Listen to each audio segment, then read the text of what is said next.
Três reis magos do Oriente assaz, com presentes viemos nós, entre montes, campos, fontes de linda estrela pós. Linda estrela de fulgente luz, o teu brilho nos conduz. Olá, seja muito bem-vindo ao nosso culto. Eu sou o pastor Arthur Benevenuti, pastor da Igreja Evangélica Luterana do Brasil, aqui em Sorriso, congregação Bom Jesus, no Mato Grosso. Seja muito bem-vindo ao nosso culto. Ainda muita gente está em casa no período de isolamento. Nós então convidamos que você pegue a sua Bíblia para acompanhar conosco a reflexão e o nosso culto de hoje. Começamos cantando o primeiro hino.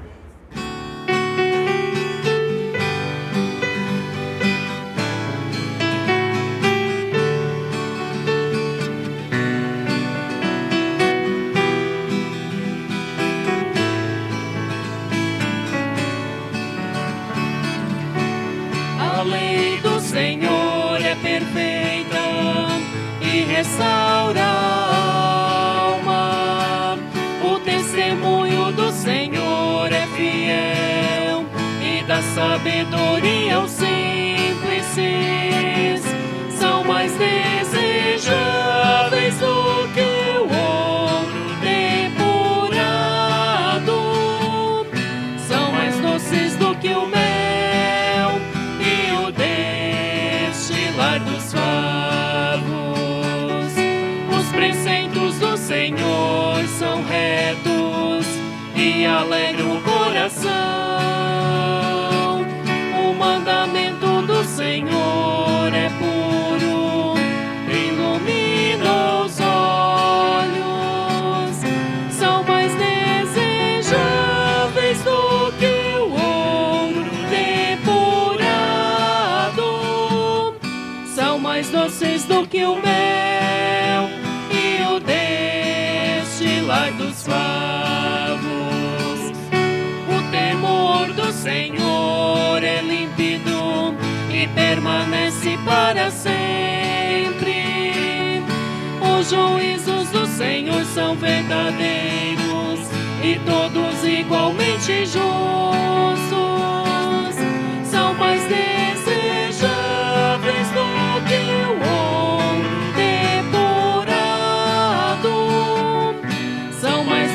do que o mel e o destilar dos favos.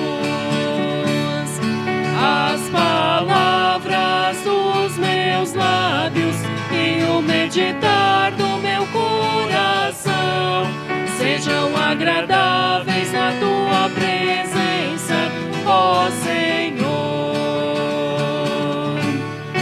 As palavras dos meus lábios e o meditar do meu coração sejam agradáveis na tua presença, ó Senhor.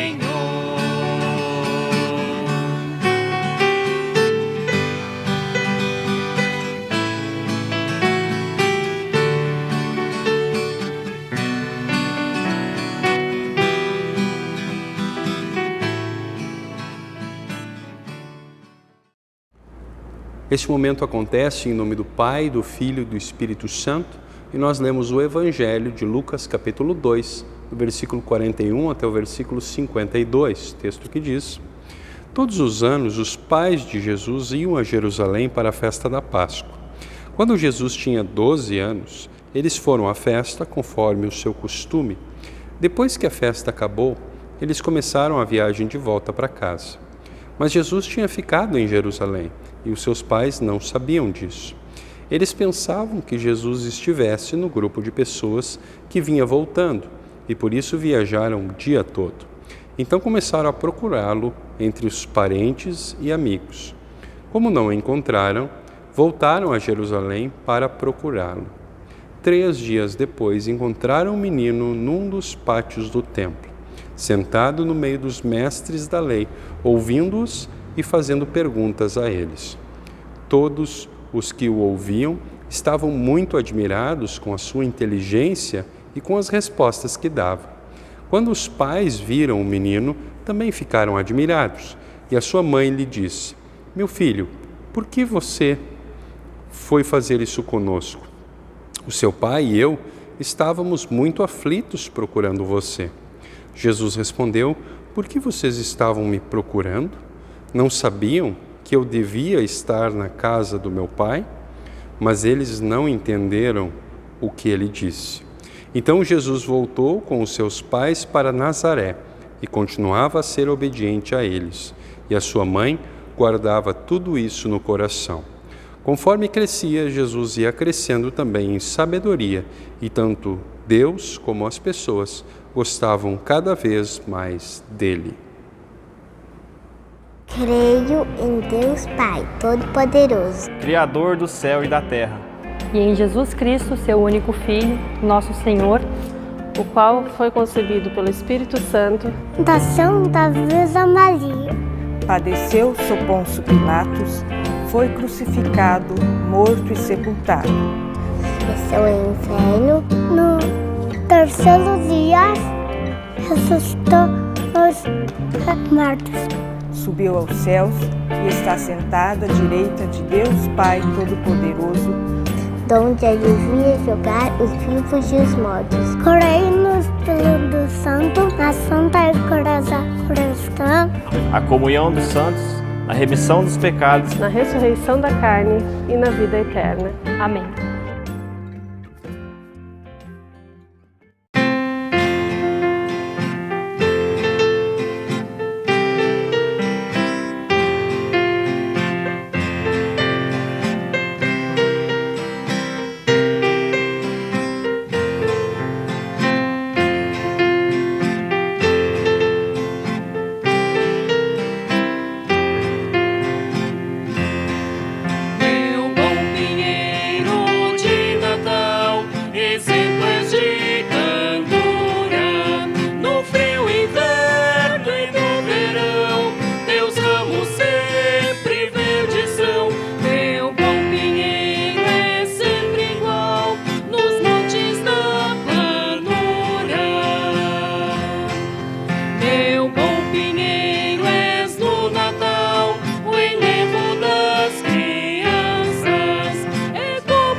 Procurar por algo ou por alguém é uma temática bastante comum na literatura ou no cinema.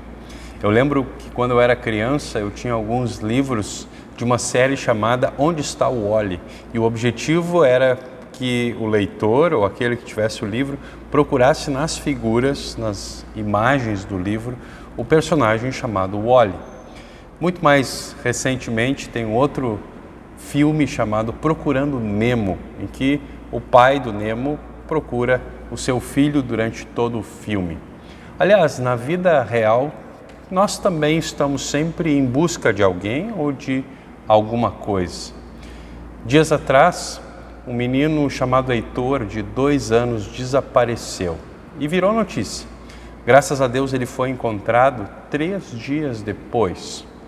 Ao contrário da brincadeira com o Wally, perder um filho não é nada divertido, pelo contrário, é desesperador. Onde está Jesus? É a primeira pergunta que a gente se faz quando a gente olha para o Evangelho de hoje. Essa era a pergunta da Maria e do José.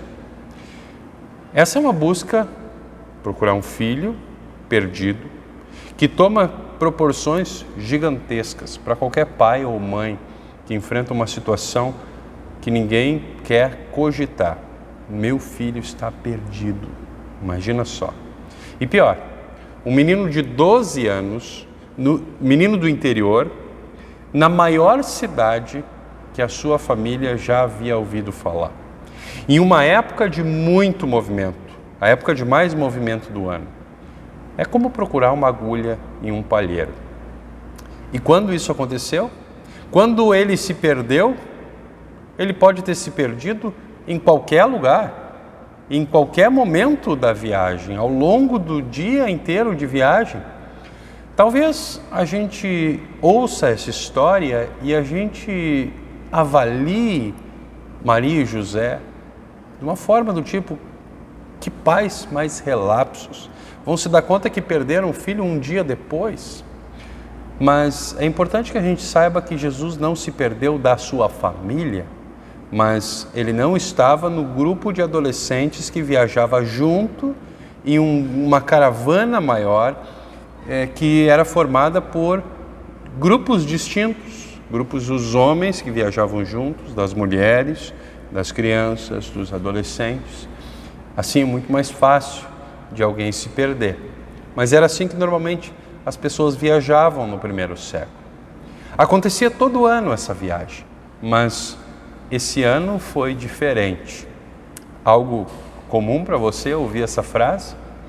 Depois de uma comemoração da Páscoa no templo, José e Maria descobrem aquilo que faz o coração de qualquer pai e de qualquer mãe parar de bater. Jesus estava perdido. Isso faz os pais de Jesus darem meia volta e retornarem a Jerusalém, iniciando a procura durante o caminho. Imaginem os pais de Jesus gritando o nome do menino e perguntando para as pessoas se haviam visto um menino com aquelas características físicas que Jesus tinha. Você viu o nosso filho? Onde está Jesus? Ele deveria estar aqui com a gente. Imagina essa situação por 2 dias. Imagina o tamanho do alívio de depois do 3º dia, quando encontraram Jesus, perceber que ele estava em segurança, vivo, saudável, no templo, em um local seguro, sentado no meio dos mestres da lei, ouvindo-os e fazendo perguntas a eles. Todos os que ouviam o menino, diz o texto bíblico, ficavam muito admirados com as respostas que ele dava. Para um menino de 12 anos, ele era muito sábio. E como Maria reage quando encontra Jesus? Maria tem uma reação natural de uma mãe que passa por uma situação tão traumática dessas. Ela dá uma bronca em Jesus. Meu filho, por que você fez isso conosco? Se fosse nos nossos dias, Jesus estaria de castigo. 2 semanas sem videogame. Jesus não estava onde deveria estar. Ao menos assim pensou Maria, assim pensou José. O evangelista Lucas, que nos conta essa história, não nos conta especificamente o que Maria e José estavam pensando. Mas ele deixa claro que o casal esperava que o seu filho seguisse seus pais. Maria tinha suas próprias expectativas a respeito do que Jesus deveria estar fazendo e as suas convicções a respeito do que ele não deveria fazer. Soa familiar? Isso não acontece com a gente também? José e Maria não foram os únicos a estabelecerem as suas próprias ideias a respeito de Jesus. Não é comum que Jesus não esteja onde a gente espera que ele esteja, onde a gente almeja que ele deveria estar, do nosso ponto de vista? Pensa quando a gente vive um tempo de perda, um tempo de dor, um período de sofrimento na nossa vida. Não é o que a gente pergunta: onde está Jesus? Não é assim que as coisas deveriam ser. Ele deveria estar aqui comigo. Mas a pergunta, onde está Jesus, parece que fica em segundo plano, diante de uma pergunta ainda maior e mais importante. A pergunta: quem é Jesus? Quem é o menino a repousar nos braços de Maria? Quem é aquele menino da manjedoura? Quem é esse menino que aos 12 anos permaneceu no templo quando seus pais voltaram para sua cidadezinha? Essa foi a pergunta que José e Maria esqueceram de fazer quando o pânico tomou conta deles. Por isso, durante a sua procura, eles foram se tornando cada vez mais ansiosos e desesperados. Se eles tivessem parado e feito essa pergunta, poderiam lembrar das palavras do anjo, das palavras dos pastores, das palavras de Simeão, das palavras de Ana, que respondiam à pergunta: quem era esse menino que não estava ali com eles? A gente se identifica com a Maria e com José, porque a gente também facilmente esquece, ou ao menos deixa a pergunta sobre quem é Jesus em segundo plano. Talvez isso aconteça quando alguém que a gente ama adoece ou sofre um acidente, quando o casamento está acabando. Talvez isso aconteça quando a gente não consegue vencer as contas, quando a gente começa a contestar o nosso comprometimento, as nossas ofertas. Será que vale a pena ser dedicado a Deus? Talvez isso aconteça quando a nossa tolerância vá se acabando, quando o nosso trabalho, quando o nosso estudo não parecem produzir nada mais do que estresse ou dúvidas vocacionais. Será que isso que eu estou fazendo era o que eu deveria fazer, ou o que eu deveria continuar fazendo? Nós somos facilmente tentados a esquecer quem é Jesus e onde ele deveria ser encontrado. Ele não deveria ser encontrado onde a nossa imaginação acha que ele deveria estar. E percebem como é que Jesus responde à pergunta de Maria? Ele responde dizendo: vocês não sabiam que eu devia estar na casa do meu Pai? Literalmente, as palavras de Jesus são: vocês não sabiam que eu deveria estar naquilo que é do meu Pai? E essa é a primeira vez que Jesus está falando uma palavra muito especial nos evangelhos. Primeira vez que Jesus está falando.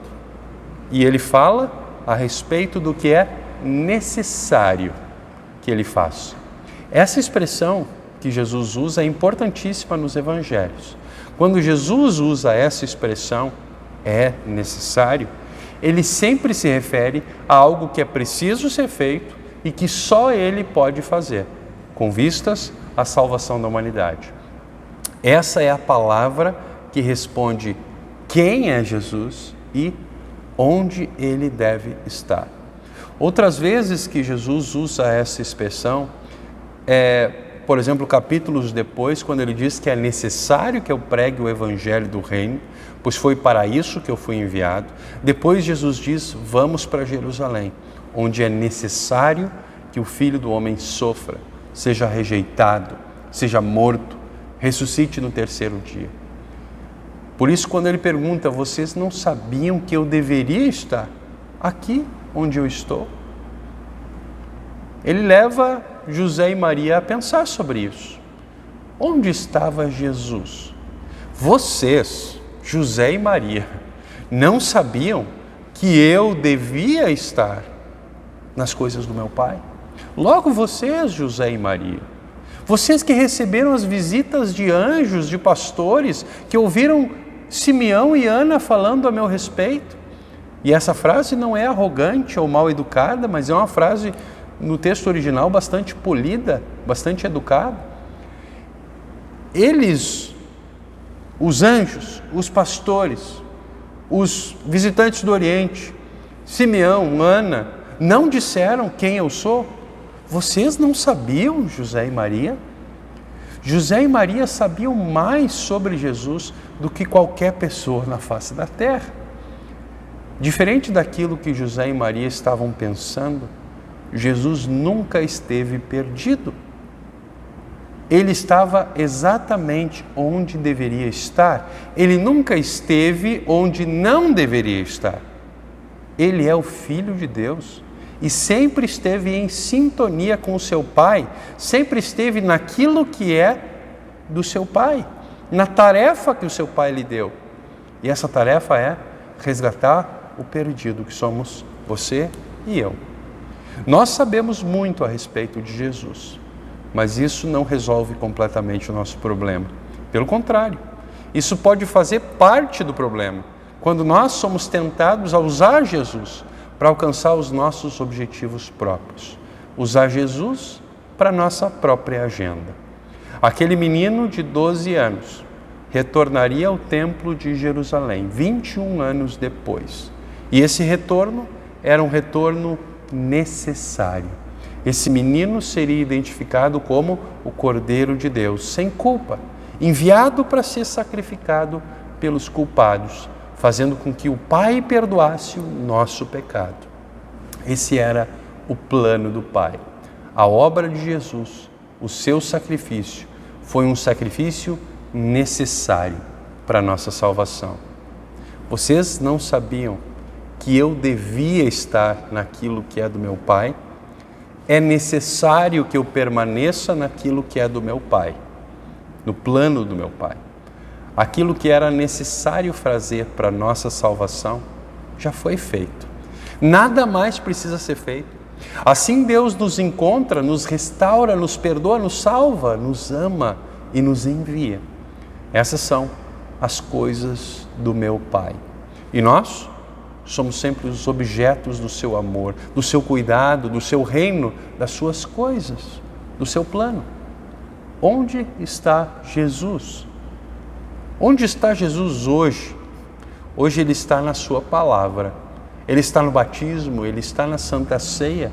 E desde que Deus instituiu esses meios como meios pelos quais as pessoas serão salvos, Jesus está nesses meios disponível para você.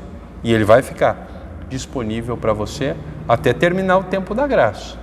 Essas palavras, essa palavra de Deus, sempre vai te lembrar que aquilo que era necessário ser feito para a tua salvação, o menino no templo já fez. Que Deus abençoe essas palavras no teu coração. Amém. Queridos irmãos, normalmente nesse momento do culto, nós cantamos um hino e recolhemos as ofertas daqueles que se prepararam para ofertar. E neste momento, como vocês nos acompanham em casa, nós não recolheremos as ofertas, mas é importante que nós reflitamos sobre isso, que nós reflitamos sobre a vontade de Deus, que nós dediquemos tudo aquilo que Ele nos deu a Ele, que nós administremos a nossa mente, o nosso corpo, de acordo com a orientação dEle, que nós façamos com as bênçãos materiais que Ele nos deu, aquilo que Ele deseja que nós façamos. Por isso, como você tem administrado a sua mente, como você tem administrado o seu corpo, isso faz parte da administração que Deus espera que você faça de maneira muito sábia.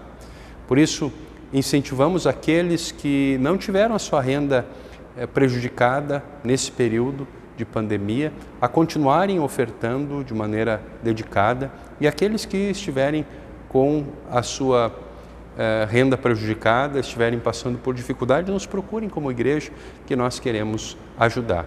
Queremos também incentivar que aqueles que não podem vir ao culto continuem ofertando via transferência bancária, ou se puderem passar aqui na igreja e trazer as suas ofertas, também temos um local disponível para recolher essas ofertas. Que Deus abençoe a nossa dedicação daquilo que Deus nos deu para a manutenção da pregação do seu Evangelho e do seu reino.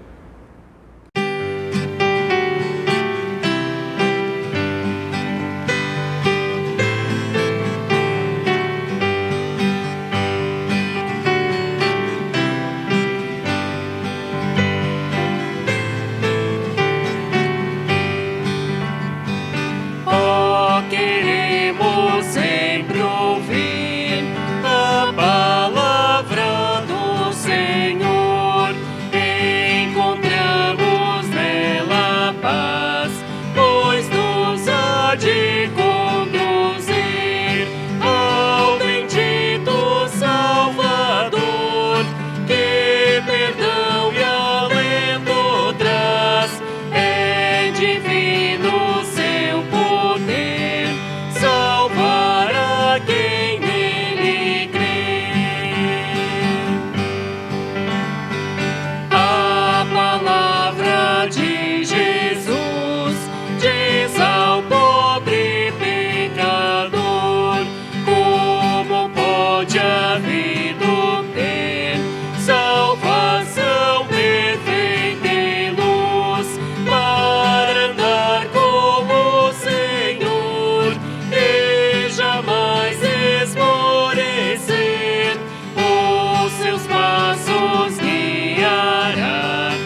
Todo-Poderoso e eterno Criador e mantenedor de todas as coisas, lhe rendemos graças pelas muitas bênçãos que graciosamente o Senhor concedeu a nós no ano que terminou. No meio de dificuldades e problemas, a Tua mão nos amparou e a Tua providência nos sustentou. Ilumina os nossos corações pelo Teu Espírito Santo, para que nós possamos sempre estar conscientes da Tua graça e possamos ser fortalecidos nos momentos de tribulação e tentação. Que o Senhor nos mantenha vigilantes enquanto esperamos o Teu retorno. Pai eterno, ajuda-nos a orientar os nossos dias e as nossas ações pela Tua paz. Concede-nos sabedoria para administrar o nosso tempo com cautela, para que possamos ajudar o próximo em sua saúde, em seu bem-estar. Mantém-nos preparados por meio da Tua palavra, por meio dos sacramentos, para o dia do julgamento final. Concede que nós possamos viver vidas pacíficas uns com os outros, enquanto ansiosamente aguardamos o Teu retorno iminente. Pai Celeste, olha com amor pelos enlutados, pela morte dos seus entes queridos.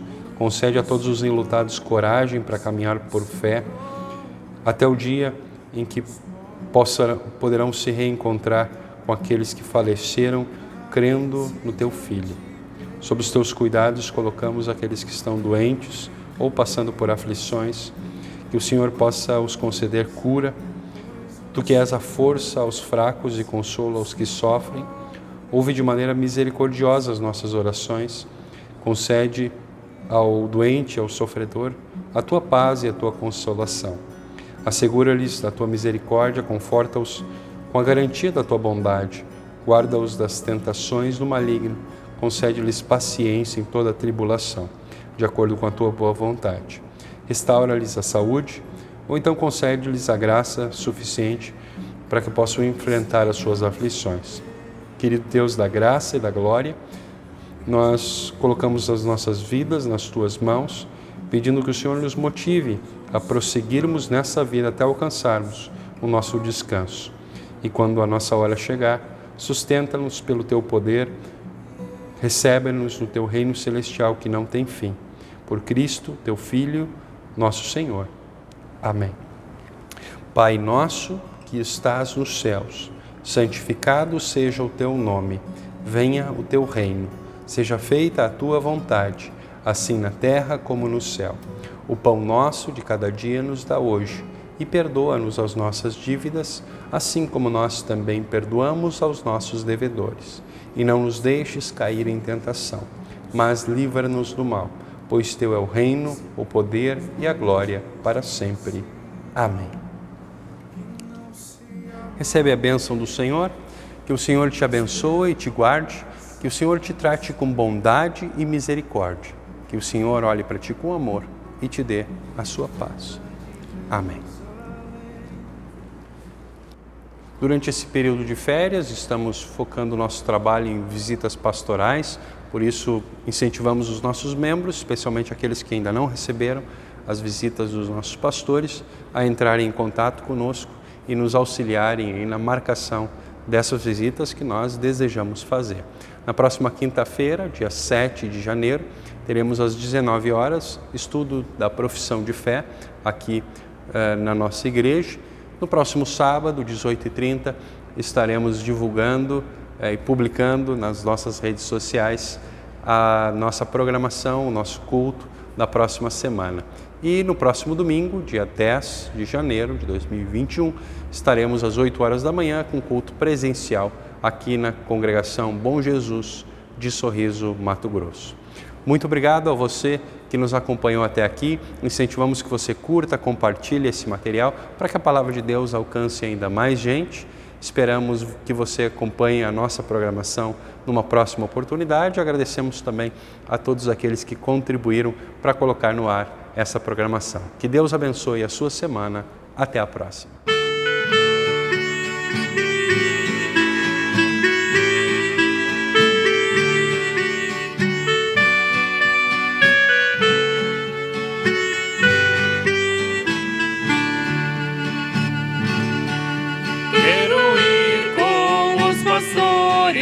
Dar ao Salvador louvores, ao meu santo e bom Jesus, quem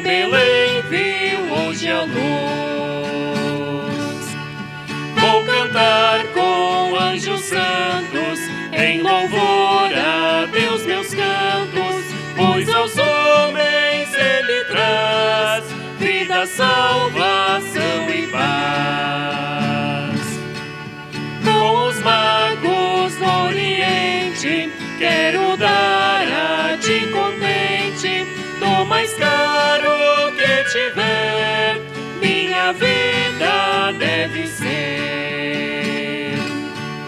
Com Maria, pois eu quero bem guardar milagre vero.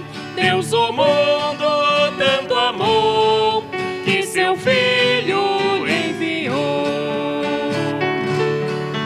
Ó Jesus, que és meu desejo, teu Natal assim festejo.